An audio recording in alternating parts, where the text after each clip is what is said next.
In a prison ruled by fear and violence, I found him. Jake, tall, dark, powerful, and untouchable. The man everyone feared. And then there was me, Ethan, just another face among the forgotten. It all started with a look. One glance across the crowded cafeteria and everything changed. He caught my eyes, and instead of danger, I felt a pull. Something raw. Something real. In this place where love is a weakness, we found each other. Two men, two worlds, and one secret that could shatter everything. This is our story. A forbidden love filled with desire, conflict, and the fight to hold on to what we feel, no matter the cost. The cafeteria buzzed with noise, trays slamming, men shouting, the occasional thud of a fist hitting a table. It was just another day in hell. I sat alone, shoveling food into my mouth, keeping my head down like I always did. In a place like this, you survive by staying invisible. But that day, everything changed. The room fell quiet for a second, just long enough for me to look up. And that's when I saw him. Jake. He was everything I wasn't. Tall, broad-shouldered, dark skin gleaming under the harsh lights, and a face that looked carved from a stone. His expression was cold, dangerous, the kind of look that made grown men shrink in their seats. My heart skipped. I knew who he was. Everyone did. Jake ruled this place without saying a word, just a glare and a clenched fist, and no one dared cross him. But instead of fear, I felt something I couldn't explain. Attraction. He walked through the cafeteria like he owned it. And for a moment, I thought he wouldn't notice me. But he did. His eyes landed on mine, locking me in place. It was just a second, but it felt like forever. And then, he smirked, a small, knowing grin.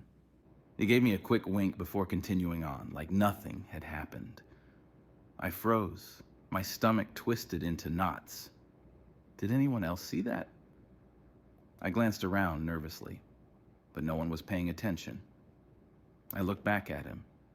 He was sitting at his usual table, surrounded by men who wouldn't dare speak without his permission. And yet, I swear, he kept sneaking glances at me. That night in my cell, I couldn't stop thinking about him. The way he walked, the way his dark eyes seemed to cut through me. I felt stupid, crazy even, falling for someone like him in a place like this. I turned in my bunk, trying to shake the thought when something caught my attention. A sound. I sat up, looking across the narrow walkway outside my cell bars. My breath caught in my throat. Jake's cell was right in front of mine, and he was leaning against the bars, arms crossed over his chest, staring straight at me. A small smirk tugged at the corner of his lips, like he knew exactly what I was thinking. My pulse quickened, and I looked away, pretending I hadn't noticed him. "Hey," his voice rumbled, low but loud enough to reach me. I swallowed hard and looked back. "What?" His smirk deepened. "I don't bite, unless you're into that." My cheeks burned, and I turned my head to hide the smile I couldn't control. But deep down, I knew something had started. Something I couldn't stop. That night, I lay awake staring at the ceiling, replaying every second of our silent exchange. I didn't know what tomorrow would bring. But one thing was clear. Jake had noticed me, and I had noticed him. The morning light barely crept through the cracks of the barred window. Prison mornings always felt the same, cold, gray, and suffocating. But today was different. Today I woke up with his face in my mind. Jake. His smirk, His voice, the way his eyes seemed to strip away every layer of fear I wore like armor. I tried to shake it off as I stood in front of the small, cracked mirror, splashing water on my face. "You're crazy, Ethan," I whispered to myself, staring at my reflection. What was I thinking? Men like Jake didn't notice people like me.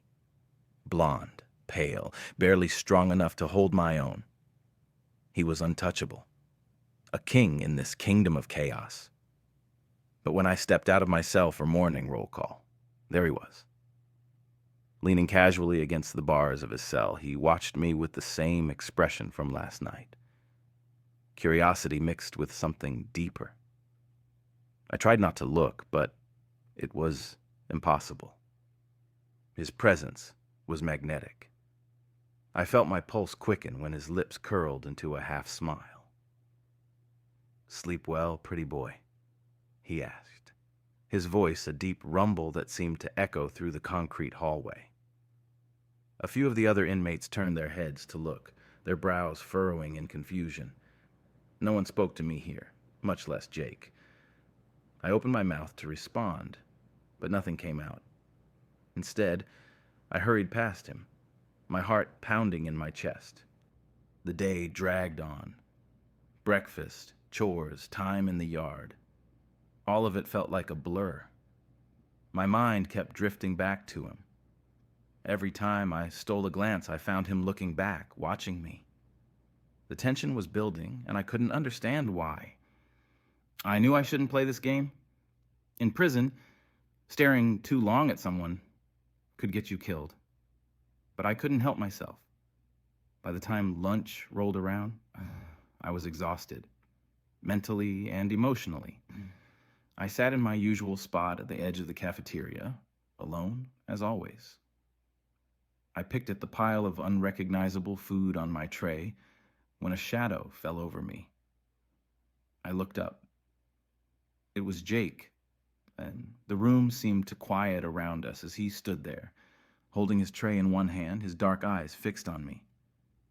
"Mind if I sit?" he asked casually, as if this was normal. I froze. I could feel every eye in the cafeteria burning into me. Saying no wasn't an option. Sure," I stammered.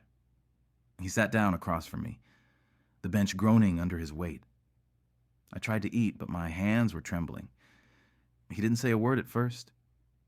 He just ate, slow and deliberate, while I struggled to keep my composure. Finally, he set his fork down and leaned forward, his elbows on the table. "You're different," he said, his voice low but steady. "What?" I blinked, unsure if I heard him right. "You don't look at me the way they do. You're not scared of me." I swallowed hard. Should I be?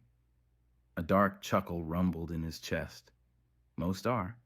But you—" He tilted his head slightly, his eyes narrowing as if he were trying to figure me out. "You're not like the rest of them." I didn't know how to respond. My pulse was racing. My palms were sweaty.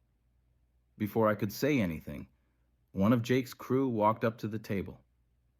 "Jake, we've got a problem," the man muttered, throwing a glance my way. Jake didn't look away from me. "Handle it." The guy hesitated, clearly uncomfortable, but I said handle it. Jake's tone was sharp, commanding.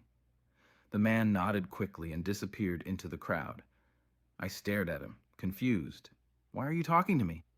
I asked quietly, unable to hold back the question any longer. Jake smiled faintly. "Because I want to." His answer left me more confused than before. But deep down, I didn't care. Something about him pulled me in, even though I knew better. I wanted more of his attention, more of those piercing glances that made my heart race. That night, as the guards locked us in for the evening, I couldn't help but look across the walkway. Jake was standing at his cell bars again, his gaze fixed on me. I felt like we were alone, even though 100 men were locked up around us. "You're staring again," he said softly. You're the one watching me, I shot back before I could stop myself. Jake's grin widened, his teeth gleaming in the dim light. Good night, pretty boy. I turned away, but I couldn't wipe the smile off my face. For the first time in a long time, I didn't feel alone. I didn't know what this was between us or where it was heading. But one thing was certain. Jake wasn't going anywhere, and neither was I. The days started blending together, but one thing kept me grounded. Him. Jake. Every glance, every smirk, every time his deep voice called me pretty boy felt like fire spreading through my veins. It was reckless, dangerous, yet I couldn't stop. Neither could he. It started small. A nod across the yard. A quick word during lineup. A lingering stare through the bars at night. Every interaction felt like we were pushing against something invisible. Something fragile that could break at any moment. And yet, I wanted to push further. One afternoon, we were both sent to clean the communal bathroom. The guards didn't care. It was empty, filthy, and stinking of sweat. I scrubbed at the rusted sinks, trying to ignore the fact that Jake was just a few feet away, his powerful figure moving with an ease I couldn't match. Not used to hard work, are you? He teased, his voice echoing in the empty space. I glanced up, my shirt clinging to my back from the heat. Some of us weren't born to intimidate the whole prison. Jake chuckled, a deep rumble that made my stomach flip. He leaned his mop against the wall and stepped closer. Too close. I could smell his skin, the faint mix of sweat and soap that somehow made my pulse quicken. You think I scare you? He asked softly, his dark eyes locking onto mine. No, I lied. My voice came out shaky, my heart pounding so hard I was sure he could hear it. Good, he said. A grin spread across his lips, sharp and knowing. Because you don't scare me either. My breath caught in my throat as he reached out, his fingers grazing my jaw. It was just a touch, but it felt like lightning had struck me. He leaned in slightly, his voice dropping to a whisper. You keep looking at me like that, Ethan. What do you think's gonna happen? I didn't know how to answer. My entire body froze as he stood there, waiting. And then, like a coward, I pulled away. We should finish cleaning, I mumbled, turning my back to him. For the rest of the day, I avoided him. I told myself it was safer this way, that nothing could come of it. But that night, as I sat on my bunk staring at the ceiling, I couldn't stop replaying that moment. The way his hand felt on my skin, the heat in his voice. I sat up suddenly, feeling restless. The cell block was quiet, most of the men already asleep. I shifted toward the bars and looked across the walkway. Jake was there, watching me. His arms were folded over his chest and his eyes gleamed in the faint light. You're running, he said softly. What are you talking about? I whispered back. From me. From this. He paused, his expression serious. You don't have to. I gripped the bars tightly, my knuckles turning white. Why me, Jake? Why are you even talking to me? He tilted his head slightly, considering me. Because you're not like the others, and neither am I. A long silence stretched between us. I didn't know what he meant, but I felt it. The truth of his words settling deep inside me. Get some sleep, pretty boy, he said finally, his voice softer this time. Tomorrow's a new day. But sleep didn't come. I lay awake in my bunk, staring at the ceiling, my mind racing. I knew I was playing with fire. In this place, men like Jake weren't supposed to get close to men like me. It broke the unspoken rules, the ones that kept us alive. And yet, I couldn't deny it. any longer. I wanted him, and part of me knew he wanted me, too. The morning came with the usual clanging of metal doors and shouts from the guards, but my mind was elsewhere. My head was still spinning from the night before, from the words Jake had said to me. You don't have to run. The truth was, I didn't know if I wanted to. As I stepped into the yard for our daily hour outside, the sun hit my face, but I barely noticed it. My eyes searched the crowd of inmates until they found him, Jake. He stood near the far fence, surrounded by his crew, towering above the others like a king among peasants. His presence was undeniable, the way everyone seemed to move out of his way without him saying a word. And then he looked up. Our eyes met, and for a split second the world seemed to stop. His lips curled into that familiar smirk, and he gave me a slow, deliberate nod. A silent message only I could understand. My heart raced as I turned away, trying to focus on something, anything else, but avoiding him wouldn't last long. Later that afternoon, the guards assigned me to sweep out the laundry room. It was isolated, the kind of place inmates like to use for fights or worse. I didn't think much of it as I started cleaning, my head down, the sound of the broom scraping across the floor filling the silence. Then the door creaked open. I turned sharply, my breath catching in my throat. It was Jake. He stepped inside, the door clicking shut behind him, and for a moment, I felt trapped. The room felt smaller with him in it, his massive frame filling the space. He leaned back against the door, his dark eyes watching me, silent and unreadable. "What are you doing here?" I asked, trying to keep my voice steady. He didn't answer right away. Instead, he stepped closer, his boots heavy against the tile. I gripped the broom like it could protect me, but he just laughed softly. "You don't need that," he said, nodding at the broom. "I'm not here to hurt you." "Then what do you want?" Jake stopped a foot away, towering over me. I felt my pulse in my throat, my skin burning under his gaze. "You already know what I want." I swallowed hard, my hands trembling. "Jake, we can't." "Why not?" he interrupted, his voice low and steady. "You think I care what they'll say? I don't answer to anyone." The air between us was electric, charged with something I couldn't explain.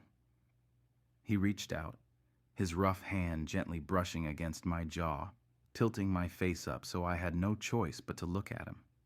His touch was firm, yet careful, like he was afraid of breaking me. "You're not afraid of me, are you?" he whispered.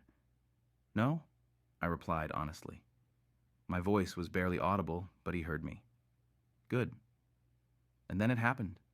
He leaned down, his lips brushing against mine, testing me, waiting for me to pull away. But I didn't. I couldn't.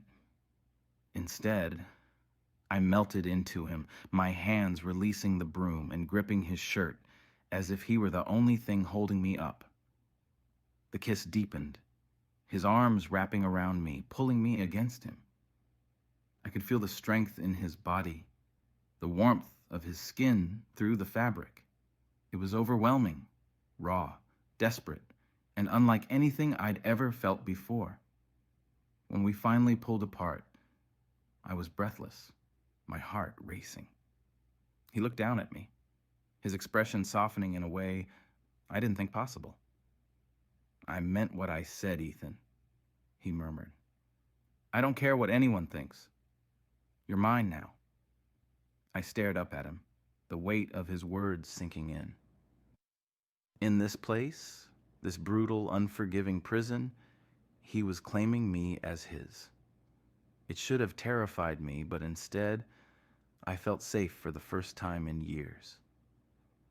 The door creaked again, and we broke apart just in time. A guard poked his head in, his eyes narrowing suspiciously. "You two," Get back to your cells. Now." Jake shot the guard a glare that could have stopped anyone in their tracks, but he grabbed my arm gently and led me out. As we walked back through the narrow hallway, his hand brushed against mine, just enough to send a shiver through me. That night, I lay in my bunk staring at the ceiling, a smile playing on my lips. Jake had crossed a line, and so had I. There was no going back now. Whatever this was between us, it was real. And I didn't care about the consequences. The days after that kiss felt like a dangerous game. Every glance, every accidental touch, every word whispered through the bars of our cells carried a weight only we could feel. It was a secret, one we both knew could ruin everything. But neither of us stopped. We couldn't. In the yard, Jake's reputation made it easy to hide. No one dared question him, and I stayed close to the edges, out of sight.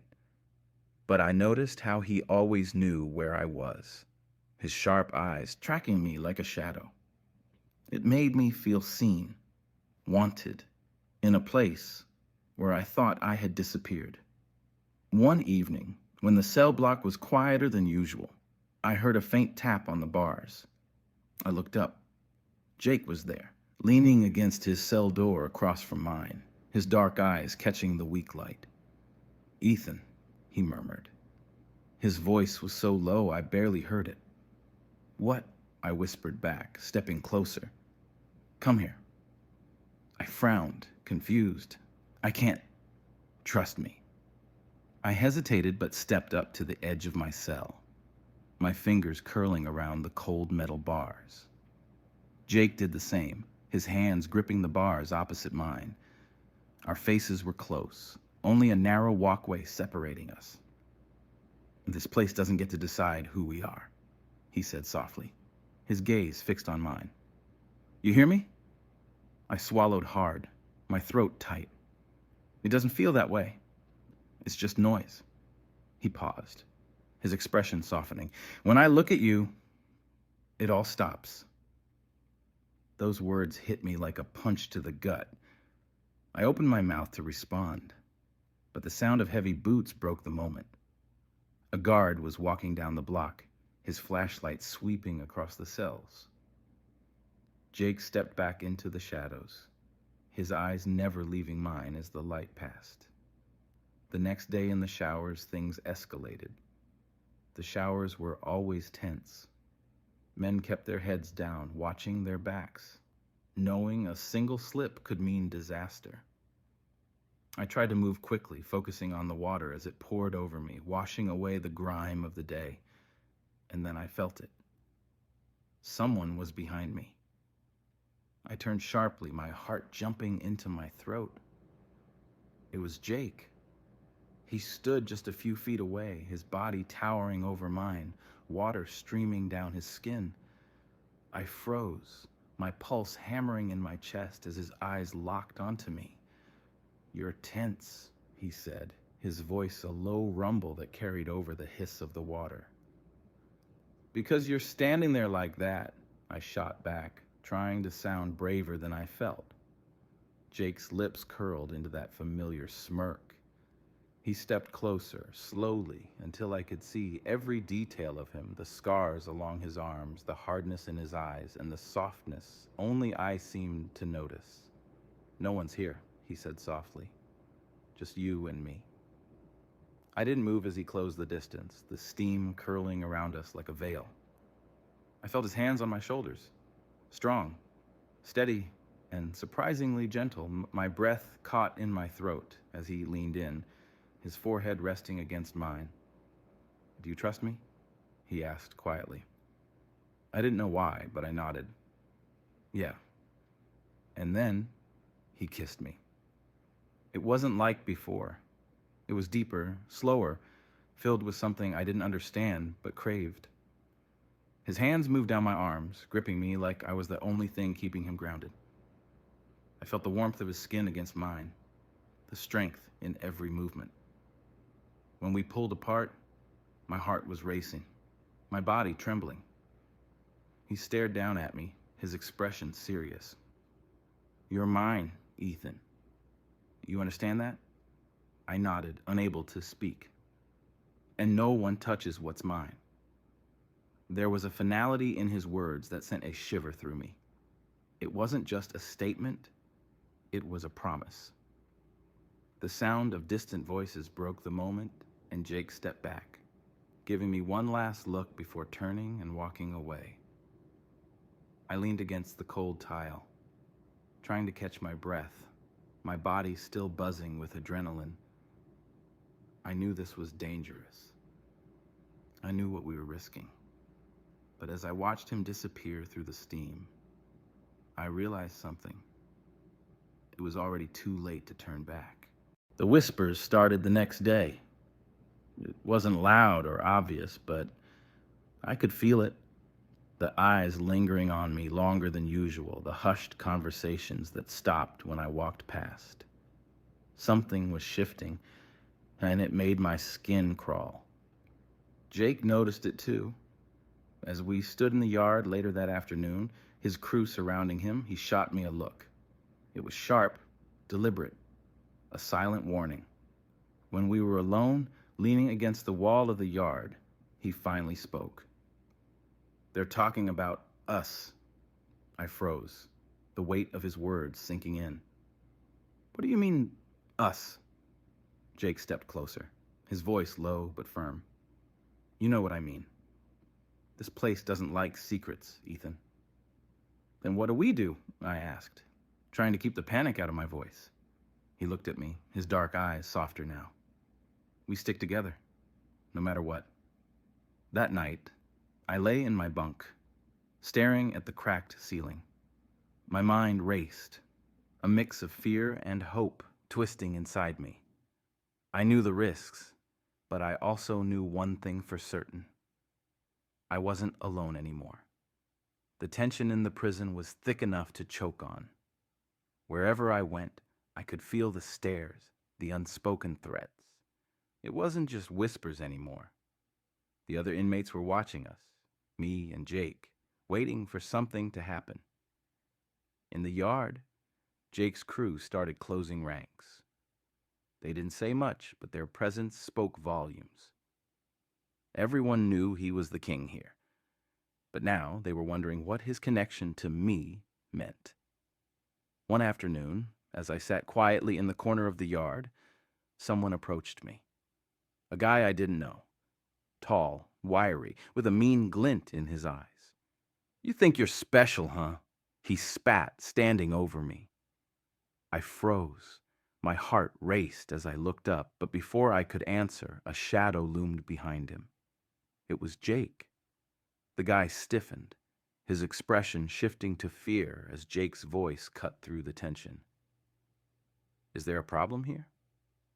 The man backed off without a word, disappearing into the crowd. Jake didn't look at me right away. He just stood there, towering, his fists clenching and unclenching. "Come on," he said finally, his voice calm but firm. He led me back inside, keeping close. In the safety of the cell block hallway, he turned to me. "They're testing you," he said. "Testing us." I swallowed hard, trying to steady my voice. "What happens if we fail?" Jake's jaw tightened. "We don't fail." For the first time, I felt the weight of what being with him really meant. Loving Jake wasn't just about stolen glances and quiet moments. It was about survival. And something told me things were only going to get worse. The storm hit without warning. It happened in the yard. A group of men, ones I'd seen watching us, moved toward Jake like wolves circling their prey. I was too far to stop it. "Jake!" I shouted, but it was too late. Fists flew, bodies collided, and the air filled with shouts and the sickening sound of punches landing. Jake fought like a man possessed, holding his ground against impossible odds. But there were too many. I ran toward the chaos, desperate to reach him, A guard's whistle blew, but it was already out of control. When I finally saw him through the crowd, blood ran down his face and his dark eyes locked onto mine. "Stay back!" he shouted, but I couldn't. Not anymore. The guards dragged me away as I screamed his name. Jake lay on the ground, unmoving, blood pooling beneath him. The king had fallen. In that moment, something inside me shattered. I wasn't the same anymore. I would never be the same. As they locked me back in my cell, I gripped the bars, my voice cold, my heart hardened. "They'll pay for this," I whispered. And I meant every word. Hey, did you enjoy this story? Leave your rating from 1 to 10 in the comments, and let me know what you think. If this story touched you, share your thoughts with me. Let's do something fun. Drop your name in the comments, and if someone likes it, maybe they're interested in you. Let's turn the comment section into a place filled with love, connection, and pride. Let's spread gay love across the world together.